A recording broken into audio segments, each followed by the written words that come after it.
Two things are certain in life: death and taxes. So I don't know how many Gen Zs are here. Show of hands. Nah, I knew what it I mean, come on, Houston. Only one Gen Z here? Really? Really? We're not doing very well, but she's done so well. And while I was asking her about her first paycheck, actually, I was trying to relate to her. The last time I had a paycheck through a job employment was 2003. And I was that age. So that's what I was trying to figure out, compare what I went through, what she's going through right now. And the most common thing I see, especially with minorities, is business finance. It's hard. It's hard. I've been doing taxes for 22 years now, and I ventured a little bit out to do automotive technology because my first degree was accounting and automotive. And I did automotive job Vigaro service. Some of you are my clients here, didn't pay me. I see, yeah. And the most annoying thing was what she was going through, business finance. UCAB on Friday, your employees need to get paid, you need to pay AutoZone, you pay Excel, and guys haven't paid you for your service. And they're telling you, please give me the car, I'll pay you next week. They disappear. So you don't have a line of credit. It makes hard for young entrepreneurs, especially minorities. All right, so I'm going to talk about taxes. And, something with taxes, you don't just go to school once and that's it. Every single year there are new laws. Kenya, you had the finance bill that we had to cry about, riots. Here we had the one big, beautiful Bail Act. And I was in Kenya at that time when they passed it. And Chams asked me to speak, so I came here on Wednesday, last week, and it's 870 pages. So what I did is I picked up the normal things that affect us, because some of them don't affect you. If I go through them really quickly because of time, the first pick I could take from there was the standard deductions. So normally when you have an income, you subtract a standard deduction or an itemized deduction. Then you also subtract tax credits. Then you pay tax on that according to your tax rate. So for this particular year, single is 15,750, married filing separate 31,500. What this does basically, it makes the tax return very easy to prepare. Because if you're in a home and your mortgage interest is about $12,000, your property tax is about $8,000, 20. Your standard deduction is 31,000. What else are you going to subtract? Zip. So you just take a standard deduction. And why IRS is doing this basically is trying to reduce the workload that they have with new AI in the system and all that. They don't want to tell you, oh, hey, I'm a nurse. Hey, I bought uniforms. I bought shoes. I did this. That form 2106, they removed it completely. So they want to make taxes very simple to prepare in the sense that one day you don't need a tax preparer. I'll be moribund. I'll be kaput. If you look at the Kenyan tax code also, many people use iTax. How many of you filed your taxes already? By June 30th in Kenya. You know it's an obligation. You have to file your taxes by June 30th. If you don't, there are penalties and interest. So how it works is this.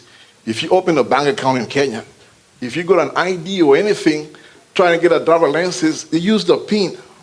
That PIN is stored with the KRA database. And one day you're going to buy a property, it's going to come up. So I'll beg you guys to do your due diligence, file your taxes in Kenya as you do it here. It's very, very important. The second thing I picked up from that bill was no taxes on tips and overtime. So tips up to 25K, you're able to subtract from your income. All right? Then overtime, up to 12,500. There's a little bit of skipability how you're going to get your W-2, because it's a lump sum. Then I don't know if there'll be a line item to show how much overtime you had. Then you're able to subtract that. That's still been debatable. So I wouldn't know until that time they come up with a way of doing it. The third thing I picked up was the Trump child account. Trump child account. You didn't hear? Okay. So any child born between this year, 1st January 2025, until Trump leaves, 12/31/28, if your child is born and is a U.S. citizen, and one of you has a Social Security number, one of the parents, the U.S. government will remove $1,000 into that account for your child. $1,000. And you can contribute up to $5,000 every year. Okay, until age 18. All right? That's one thing I took about that. So, if you are not a U.S. citizen and you're getting a child, make sure you get a child a U.S. citizen. That's a lot of money. $1,000 for any newborn January 1, 2025 to 12/31/2028. Also, any child below 8 years old, you can open an account for them. There'll be no 1,000 for them, but you're able to open an account for them if the child is 8 years and below. Then you can put in up to $5,000 every year. Now, tax implications for that. There is no tax advantages for that at all. Just like a Roth IRA. There's no tax advantages for that at all. That's going to come after tax. However, they're encouraging businesses to contribute to your child's account. Business can contribute up to $2,500 per child. So if you're working for a very good organization and you want more benefits, your workers can come together and push for that. So some businesses will do that. Why? When the business pay for you, it's tax deductible, but not for you guys. All right, I'm going to go forward. Another thing that I saw was about American cars. Anybody buying a new American vehicle and you get a loan for it, the interest that you pay on the loan, up to $10,000, is tax deductible. All right? There's a couple of fights between Trump and Elon Musk. So the EV credit is going to end September 30th. So if you want to buy an electronic car, you have until September 30th to buy to get $7,500 credit. Okay? Another thing that I picked up was home energy tax credit. Those guys, all of you own homes here. I think most of you guys own homes here. So rooftop solar systems, all right? Geothermal heat pumps, all right? You must get that installed by December 31st this year. So, there are many guys who are going to come to your house, hey, we're selling solar, blah, blah, blah. You're going to get a tax credit. So you can engage in that contract and make sure it's paid, or you have a loan to pay off the contract by December 31st this year to get the home energy credit. Another thing that I picked up, very peculiar. If you're on a scholarship, medical scholarship, you know what I mean, Medicaid, all right? There is no obligation for you to prove income. However, if you have a child or children below 14 years of age, all right, and they're on Medicaid, you have to prove that you worked for at least 80 hours a week to continue getting Medicaid for your kids. Yeah. 80 hours a month. 80 hours a month. So 20 hours a week. So you have to prove, I think, that by December 31st, 2026, no more freelancing. So you have to have a job or community service, and you have to give in 80 hours per week signed by your employer that you have to submit to the Medicare authorities and all that. Okay, another thing that I picked up that affects you guys again, people own homes. Whenever you're doing the itemized deductions, you realize there was a limit on sales taxes, that is state and local taxes. There was a cap for that line for only $10,000. So you own $1 million home, you're paying $29,000, $30,000 on property taxes. You can only deduct $10,000. For example, medium home ownership here is about, let's say, 400 grand at about 3%. You're paying about $12,000, right? You couldn't deduct $12,000. You could only deduct $10,000. Now compare with guys who were in California, Maryland, other eastern states, where they have state income tax. So you've earned your money, you've paid federal income tax, and you've paid a state income tax about $7,000, $8,000, and come and do your federal income tax return, you have a limit of only 10 grand. All right? That was really hurting. I was seeing many people hurting. So that has gone up now to 40,000. All right? That's gone up to 40,000. That's a good take I saw over there. Another interesting take, charity deductions. So many of you are Christians, and you give your pastor tithes and all that. I see people giving 20,000, 30,000, right? So if you're a married couple, then before the OBBA, and the standard deduction was 28,700, and you don't own a home, you don't pay property taxes in an apartment, and you're donating 15,000, you couldn't deduct that. Your standard deduction was higher. Right? Now, it doesn't matter whether you're going to itemize or you're going to take the standard deduction. There will be a line item. If you're single, you're able to deduct up to $1,000 of your charity contributions and tithes. And if you're married, up to $2,000. So even if you itemize, you still have a line to deduct your charity deductions and your tithes. And many people used to complain about that. Hey, deduct my tithe and all that. But now you're cool. Child tax credit also for your kids went up $2,500. Simple. Another take I saw, health savings account. Health savings account basically tax advantageous. If there are payroll deductions, you're able to deduct that in your taxes too. So I'll always tell high income earners, number one, maximize on 401k.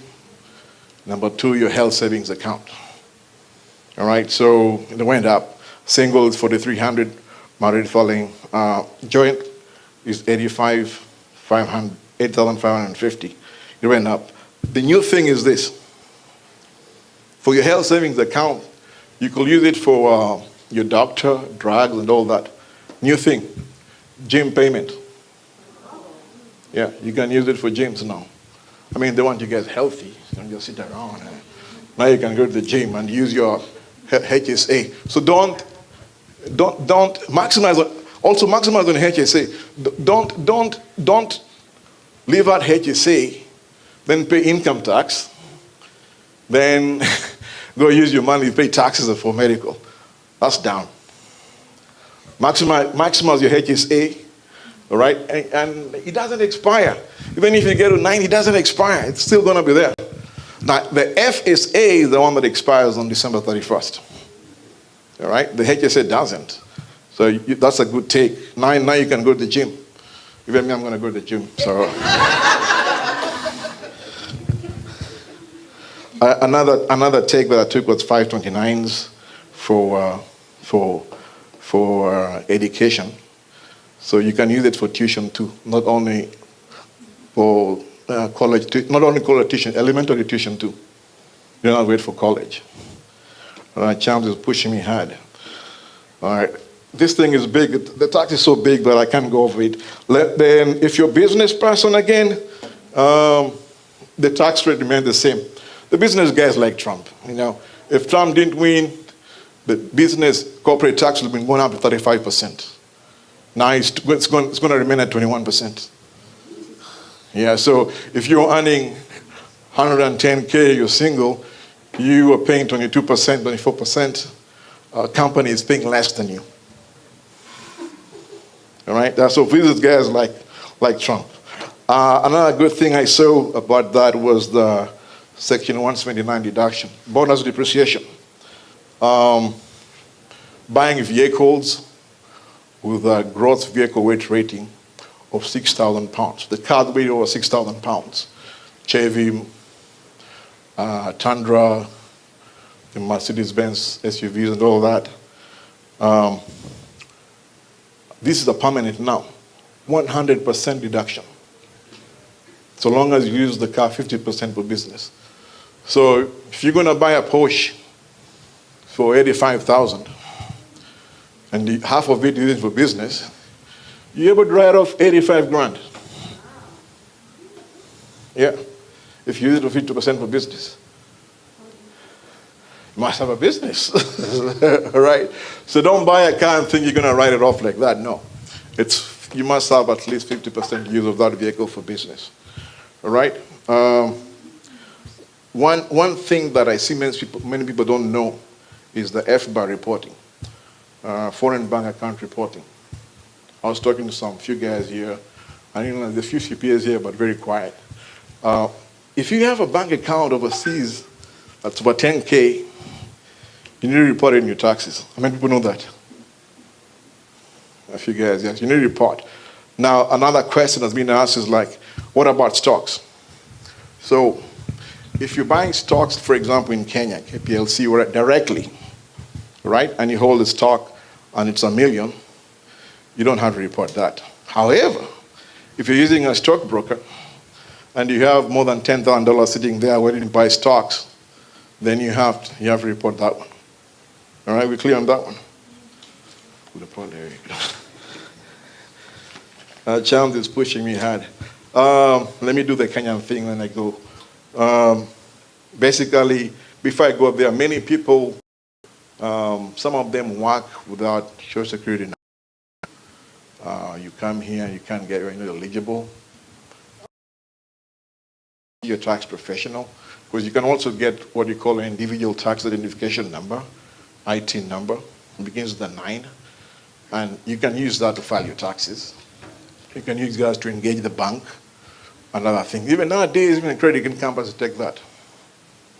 My number one client grosses $12 million as of 19. The way bring them up. We can help. We can help. And go ahead and get in the system and start a business and run it and make it. On the Kenya scenario too, it's a PIN number. You must have a PIN number. Most of you guys 15 years ago. That number is there. If you had a bank account in Kenya, the number is there. So I tell people, if you're not having any income there, you're a student here, log into a KRA iTax account, send them an email. They'll do multi-factor authentication with you, and you're able to get your PIN. All right? It's not easy. You can't, come see us. Come see us to help you with that. And basically, in Kenya, why do you have to file tax in Kenya? It's because probably you have a rental property, right? You're running a business there. So that's why. That's why. You need to, if you don't have none of that, go online, file a nil return. And you're good. But for the other guys, rental income, like we were talking before that, it's going through that, you have to file. Some tenants report to you, know that? They do. So please make your tax obligations are done with Kenya. Sometimes you go there, but they can be very nasty with you. They don't like you. The issue again about double taxation, Kenya doesn't have a U.S. tax treaty. Kenya and U.S. don't have one. Kenya has 15 tax treaties. I think Canada is there, UK is there. I didn't see USA, and we send most of the money. So our diaspora, we need to come up together and do something about this and try and get that done. And even if you don't have that, we have foreign tax credits. So any income that you make over here, do you know you're supposed to report it in Kenya too?